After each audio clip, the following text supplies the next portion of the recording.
নমস্কার বন্ধুরা, simply recipe by অনুতে আপনাদের সবাইকে জানাচ্ছি অনেক স্বাগত। আজকে আমি বানিয়ে দেখাবো একদম ঘরোয়াভাবে ভিন্ন স্বাদের একটা ডিমের রেসিপি। তার জন্য সবার প্রথমে একটা পাত্রের মধ্যে আমি ডিমগুলোকে একে একে ভেঙে রেডি করে নেব। বন্ধুরা, আজকের আমি এই রেসিপিতে 4টে ডিম ব্যবহার করছি। আপনারা নিজেদের প্রয়োজন বুঝে ডিমের পরিমাণটা কম বা বেশি করতে পারেন। এবারে প্রত্যেকটা ডিম একই রকমভাবে আমি ফাটিয়ে একটা পাত্রের মধ্যে নিয়ে নিলাম। এবারে এই ডিমের মধ্যে আমি দিয়ে দেব স্বাদ মতো লবণ, দিয়ে খুব ভালো করে ডিমটাকে ফেটিয়ে নিতে হবে। একদম ঘরোয়া এবং সাধারণ একটা ডিমের রেসিপি। তো ডিমটাকে সাইড করে দিলাম। এই রেসিপিতে আমি ব্যবহার করব ক্যাপসিকাম। এখানে আমি একটা ক্যাপসিকাম নিয়েছি, একটা টমেটোর, একটা আলু। এই রেসিপিটি আপনারা বিশেষ করে রাত্রের ডিনারের জন্য তৈরি করতে পারেন। খুব চটজলদি তৈরি হয়ে যায় আর একদম ঘরোয়া একটা রেসিপি, তবে একটু অন্যরকমভাবে বানিয়ে নেব, যার জন্য এর স্বাদ আমাদের অন্যান্য নিত্য ডিমের রেসিপির থেকে একদম আলাদা মনে হবে। তো দেখুন, ক্যাপসিকামগুলোকে একই রকমভাবে আমি কেটে নিলাম একদম কিউব করে। আর এই ক্যাপসিকামের সাথে আমি একটা আলু ব্যবহার করছি।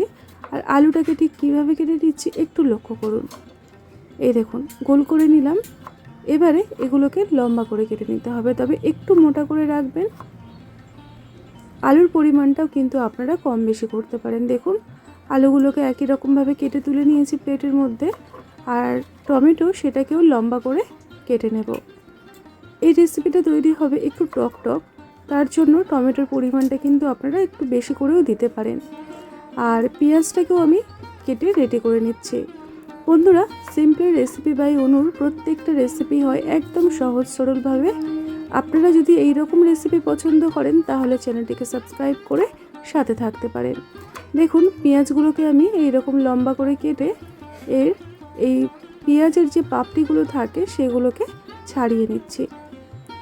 এই রেসিপিতে পেঁয়াজটা একটু অন্যরকমভাবে ব্যবহার করব, সেটা দেখতে থাকুন।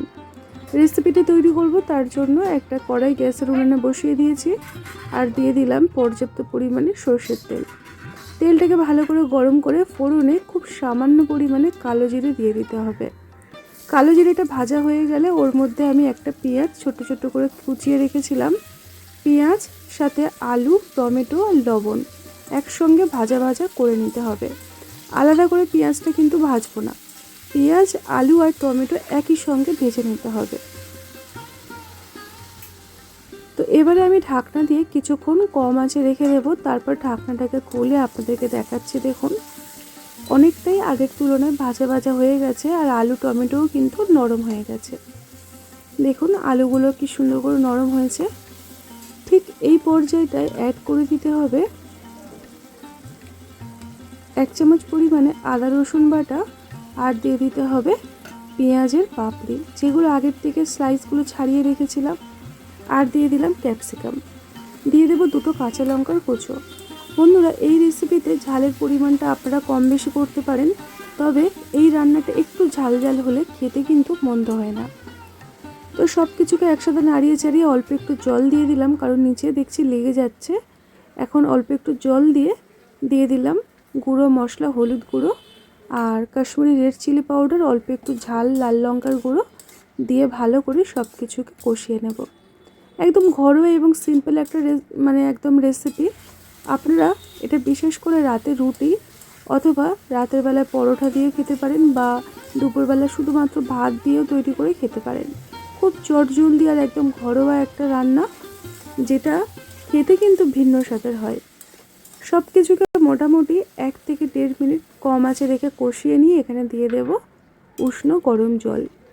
জলটাকে দিয়ে ভালো করে সব কিছুর সাথে মিশিয়ে নেব। এই রান্নাতে খুব একটা বেশি জল প্রয়োজন পড়ে না। দেখুন, এই যে জলটা দিলাম, এটা কিন্তু সবজিগুলো সিদ্ধ হওয়ার জন্য। আলু, পেঁয়াজ, টমেটো, ক্যাপসিকাম সবটা সিদ্ধ হওয়ার জন্য যতটুকু জলের প্রয়োজন সেই জলটাই দিয়ে দিলাম। স্বাদ মতো লবণ দিয়ে দিলাম। এখন এটাকে ঢাকনা দিয়ে কিছুক্ষণ কম আঁচে ফুটিয়ে নেব, তার সাথে সিদ্ধ করে নেব। যতক্ষণে সবজিটা সিদ্ধ হচ্ছে, একটা ফ্রাই প্যান আমি গ্যাসের উনুনে বসিয়ে দিয়েছি আর তার মধ্যে পর্যাপ্ত পরিমাণে সরষের তেল ভালো করে গরম করে নিয়েছি। এখন আগের থেকে ফেটিয়ে রাখা ডিমটাকে দিয়ে দেব। এই যে ডিমের অমলেটটা যে আজকের আমি তৈরি করছি, এটা কিন্তু খুব একটা কড়া হবে না, একদম হালকা করে ডিমটাকে ভাজতে হবে।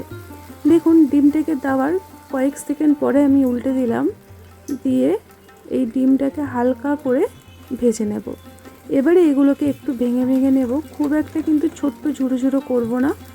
এই রেসিপিতে ডিমগুলো একটু বড় বড় থাকলে মুখে পড়বে, খেতে কিন্তু ভীষণ ভালো লাগে। এই রেসিপিটা বিশেষ করে রুটি দিয়ে খেতে এতটা ভালো লাগে আমি আপনাদেরকে বলে বোঝাতে পারবো না। ডিমটাকে ঠিক এইভাবে রেডি করে নিয়েছি। এদিকে ক্যাপসিকাম আলু যে সবজিটা সিদ্ধ হতে দিয়েছিলাম ওটাও মোটামুটি সিদ্ধ হয়ে গেছে।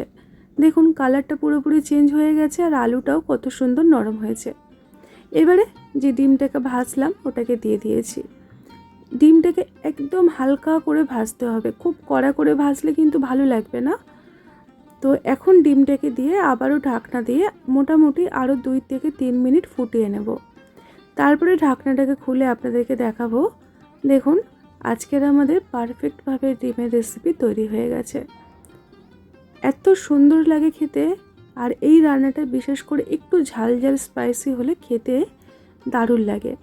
সবার শেষে একটু ফ্রেশ ধনেপাতা কুচো দিয়ে দিলাম, দিয়ে এটাকে নাড়িয়ে চাড়িয়ে নামিয়ে নেব। বন্ধুরা রেসিপিটি অবশ্যই করে ট্রাই করবেন, আর আমাকে একবার হলেও জানিয়ে যাবেন রেসিপিটি আপনাদের কেমন লেগেছিল। যদি ভালো লাগে তাহলে প্লিজ চ্যানেলটিকে সাবস্ক্রাইব করে নিতে পারেন এই রকমই নিত্য নতুন ঘরোয়া রেসিপি পাওয়ার জন্য। এখন আমি গ্যাসের ফ্লেমটাকে অফ করে দেব, আর তার আগে একটু আমি রান্নাটাকে যে জল জলে ভাবটা রয়েছে ওটাকে একটু শুকনো শুকনো করে নেব।